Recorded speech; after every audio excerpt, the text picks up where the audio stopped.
Hello viewers, আসসালামু আলাইকুম। Welcome to শেষ সকাল ব্লগ। সবাই কেমন আছেন?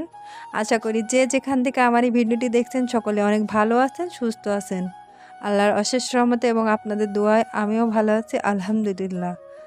তো ভিউয়ার্স, গত ৩ দিন ধরে আমি কোনো ভিডিও দিতে পারি নাই, কারণ আমি একটু অসুস্থ ছিলাম। আসলে কি, মৃত্যুর মুখ থেকে ফিরে আসা একটা মানুষ, যে অ্যাক্সিডেন্টটা আমার সাথে হয়েছিল, হয়তো বা সে অ্যাক্সিডেন্টটা একদিনেই হয়েছে, কিন্তু তার রেশ হয়তো বা আমার সারা জীবন বয়ে নিয়ে বেড়াতে হবে। তো এই অ্যাক্সিডেন্ট করার পর আমার শরীরে কি কি যে হচ্ছে, আর আমি জানি না আমি কবে পুরোপুরি সুস্থ হব। তো সবাই দোয়া করবেন আমার জন্য। যাই হোক, এই ভিডিওটা কিন্তু ঈদের 2 দিন আগে করা। তো ঈদের 2 দিন আগে আপনার ভাইয়া হঠাৎ করে বাসায় আসে আর আমাকে বলে যে, রেডি হয়ে নাও, আজকে তোমাকে নিয়ে আমি ঘুরতে বেরোবো। আই এম তো অবাক, এটা আবার কি বলে! ঈদের 2 দিন আগে যে মানুষ ভাত খাওয়ার সময় পায় না, আজকে নাকি সে আমাকে ঘুরতে নিয়ে যাবে। তো পরে আপনার ভাইয়া বললো আজকে আমি একটু ফ্রি আছি, আমার কাজ কম আছে এই জন্য। তো ফার্স্ট আমি যেতে চাই নাই, তারপর মনে হলো দূর বাবা, যাই ঘুরেই আসি। তারপরে এই যে 2 জন টুনাটুনি মিলে বের হয়ে পড়লাম ঘুরতে আর কি।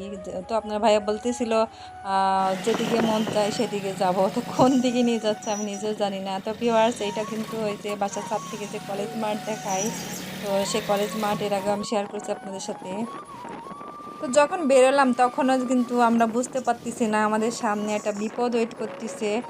তো এই ভিডিওটা যেহেতু আগে করা, এর জন্য আমি আপনাদের বলতে পারতেছি আর কি। তো সেই দিন আসলে আমরা খুশি মনে ঘুরতে বেরোলাম, কিন্তু পরে কিন্তু আমাদের সাথে একটি অনাকাঙ্ক্ষিত ঘটনা ঘটে যায়, আর যেটার জন্য আমরা মোটেও প্রস্তুত ছিলাম না। তো বুঝতেছি না এখন আজকাল মানে আমার সাথে কি ঘটতেছে এগুলা। আমি একটার পর একটা ঘটনা, যখন এর আগে আমি খুশি মনে ঈদে বাড়ি যাচ্ছিলাম আর এত বড় একটা দুর্ঘটনা ঘটলো।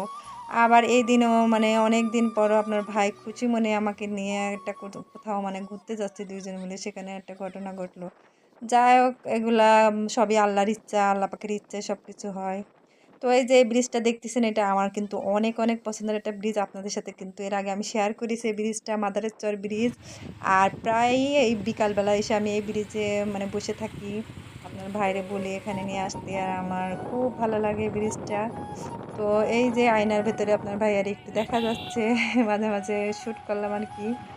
তো আমার প্রিয় সকল আপু ও ভাইয়ারা, যারা যারা ভিডিওটি দেখতে দেখতে এই পর্যন্ত চলে এসেছেন, যদি আপনাদের ভালো লেগে থাকে প্লিজ একটি লাইক দিবেন, আর ফুল ভিডিওটি ওয়াচ করে দিবেন। কেউ লাইক দিতে প্লিজ ভুলে যেন না আপনারা।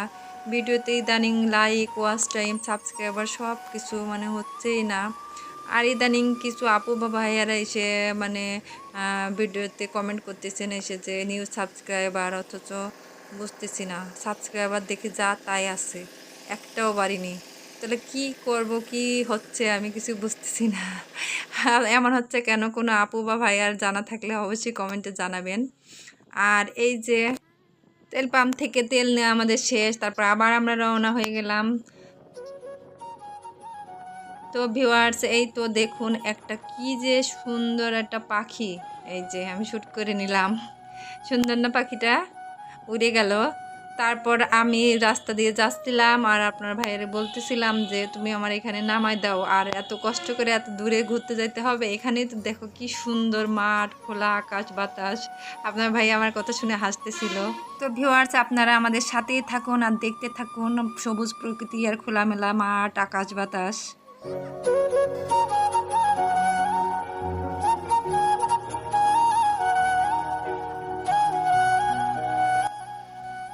তো ভিউয়ার্স, আমরা যেতে যেতে এখন একটা ব্রিজে এসে পৌঁছাইছি, আর এই ব্রিজটা হচ্ছে আপনার ভাইয়ের অনেক পছন্দের একটা ব্রিজ, আর এই ব্রিজটার নাম হচ্ছে পাথরের চর ব্রিজ। তো এখানে আমরা কিছুক্ষণ থামলাম, কারণ আপনার ভাইয়া এখানে কিছু ফটো তুলবে, আর আপনার ভাইয়ের এই ব্রিজটা মানে এতটা পছন্দ হওয়ার কারণ আছে, কিন্তু আমার কিন্তু ভালো লাগে মাদারের চর ব্রিজ। আর যাই হোক, আর এখানে আমরা দাঁড়ালাম কিছুক্ষণ, আর মানে বাতাস ছিল, যথেষ্ট পরিমাণ বাতাস ছিল। তো এই তো ব্রিজে দাঁড়িয়ে আমি তো মানে ফার্স্টে ভিডিও শ্যুট করা শুরু করে দিলাম। আর আপনার ভাইয়া তো কি বলবো, ফটো শ্যুট করতেছে এই যে। আর আপনার ভাইয়ের ব্রিজটা পছন্দ হওয়ার কারণ হচ্ছে এই যে দেখলেন পেছনে পাহাড় আছে। আর এই যে পাহাড়টা দেখালাম আপনাদের, এটা কিন্তু ইন্ডিয়ার ভেতরে। এই যে দাঁড়ান, আপনাদের সাথে আমি জুম করে শেয়ার করি। তো এই পাহাড়টা কিন্তু মনে হচ্ছে অনেক দূরে, কিন্তু অতটা দূর না, আসলে ব্রিজ থেকে দেখা যাচ্ছিল ওখানে তার কাটা তারগুলাও পর্যন্ত দেখা যাচ্ছিল, একদম ক্লিয়ার স্পষ্ট দেখা যায়, কিন্তু আমার ক্যামেরায় হয়তো অতটা ক্লিয়ার আসতেছে না। আর এটা হচ্ছে ব্রহ্মপুত্র নদ।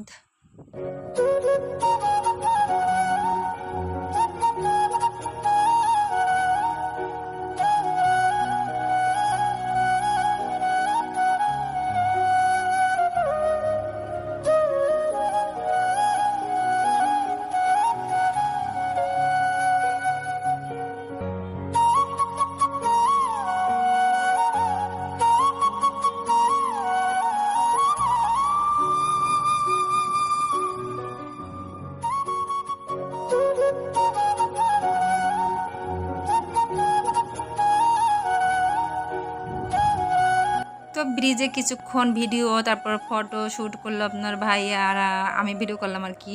তারপর আমরা কিছুক্ষণ বসে থাকি, গল্প করি, তারপর বাতাসটাকে উপভোগ করি, তারপর আবার বেরিয়ে পড়ি অজানা গন্তব্যের দিকে। তো কোথায় যাচ্ছে আবার আপনার ভাইয়া আমাকে নিয়ে, তো সেটা আপনার ভাইয়াই ভালো জানে।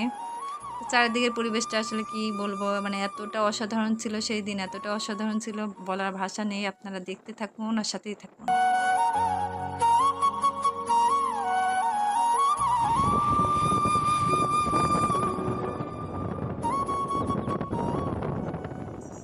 তো এরপর যেতে যেতে আমরা একটা গ্রামের মাঝখানে রাস্তার দুই পাশে দেখি এরকম মানে অনেক হাট বসেছে, মানে গ্রামের যে হাটগুলা বসে আর কি। তো ঈদের 2 দিন আগে তো এত মানুষের ভিড় ছিল, যেহেতু কুরবানির ঈদের আগে সব মানুষ এখানে মানে কেনা বেচা করতে আসছে।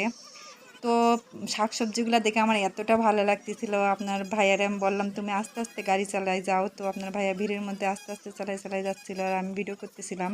তো আমাদের ইচ্ছা ছিল এখান থেকে শাকসবজি নেব, কিন্তু শাকসবজি ঘুরতে এসে নিয়ে কোথায় যাব, কোথায় নিয়ে নিয়ে বেড়াবো, এই জন্য আর নেওয়া হয় নাই পরে।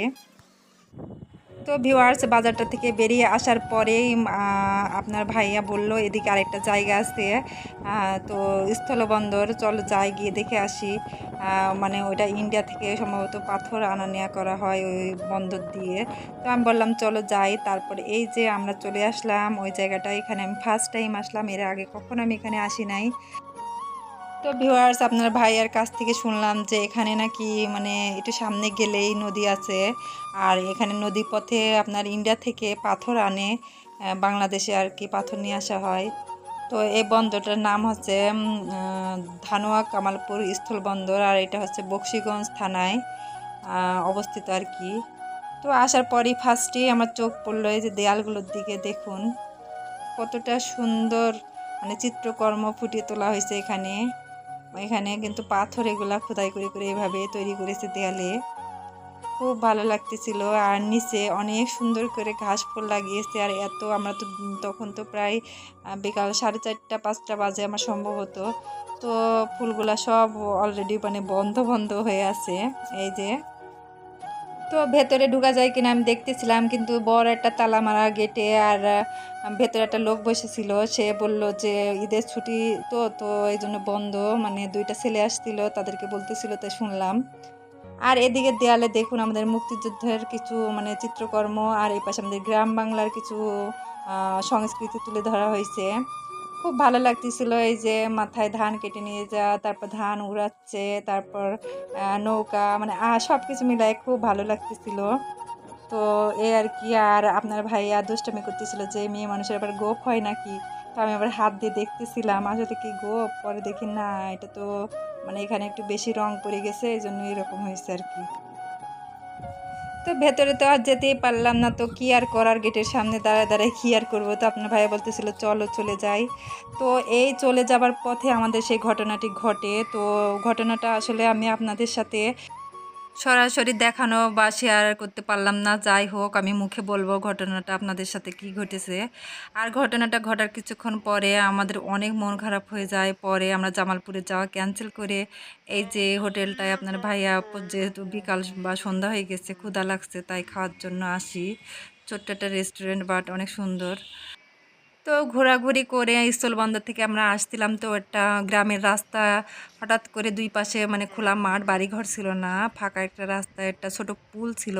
তো ওখানে একটা পুলিশের গাড়ি দাঁড়িয়ে ছিল আর 3টা পুলিশ ছিল। তো আপনার ভাই দেখলো, পরে ওরা আপনার ভাইয়ের গাড়িটাকে থামতে বলল, আপনার ভাই থামলো। থামার পরে একটা পুলিশ মানে উনি নিয়ে গেল আপনার ভাইকে সাইডে নিয়ে গিয়ে কি যেন বলতিছে, জিজ্ঞেস করতিছে। তখন আমি এটা শুনতে পাই নাই। তো এমন কিছু বলছে যেটা শুনে আপনার ভাই প্রচণ্ড রেগে যায় আর আমারে বলতেছিল, "এই তুমি ফোন বের করো তো, ফোন বের করে এক্ষুনি লাইভে যাও।" মানে আপনার ভাইরে কখনো আমি এই ধরনের রাগ করতে বা চিৎকার চেঁচামেচি করতে দেখি নাই। তো হঠাৎ করে এরকম দেখে আমি তো ঘাবড়ে যাই, ভয় পাই। আমি ফোন বের করতে চাই না, কিন্তু তারপরেও ভয়ে বের করি। পরে আপনাদের ভাইয়া চিৎকার শুনে যে আরো ২টা পুলিশ ছিল তারা এগিয়ে আসে আর ওদের ভেতর যে অফিসার থাকে সে বলে, "কি হইছে? কি হইছে?" তখন বলে যে, "উনি আমার লিগ্যাল যেটা সেইটা চাইবে। উনি কেন মানে গিয়ে পাশে গিয়ে এই কথাটা আমাকে বলল বা চাইলো?" এই ধরনের কথা বলল। তখন ওই পুলিশটা কি করে? ওই পুলিশটাকে সরায় দেয় ওদিক থেকে, বলে, "এই ওদিকে যাও তুমি।"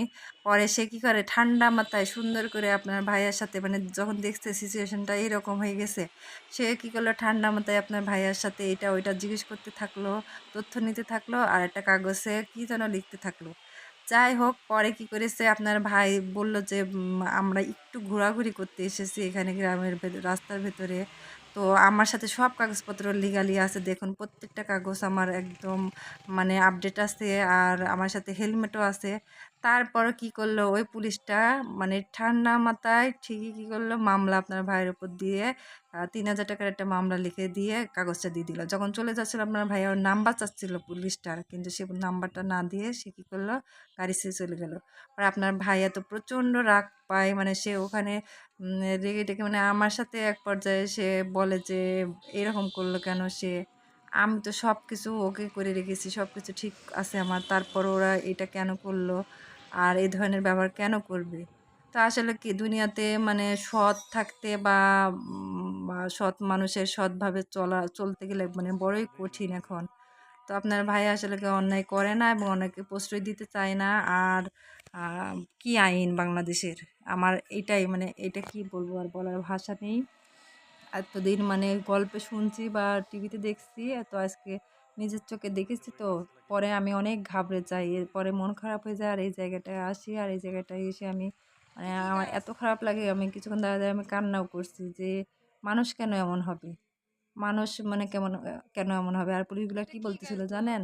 যে মানে সরকার থেকে আমাদের নির্দেশ দেয়া আছে প্রত্যেক মাসে অন্তত আ ১০ টা না ২০ টা যেন বলল মামলা ওদের দিতেই হবে।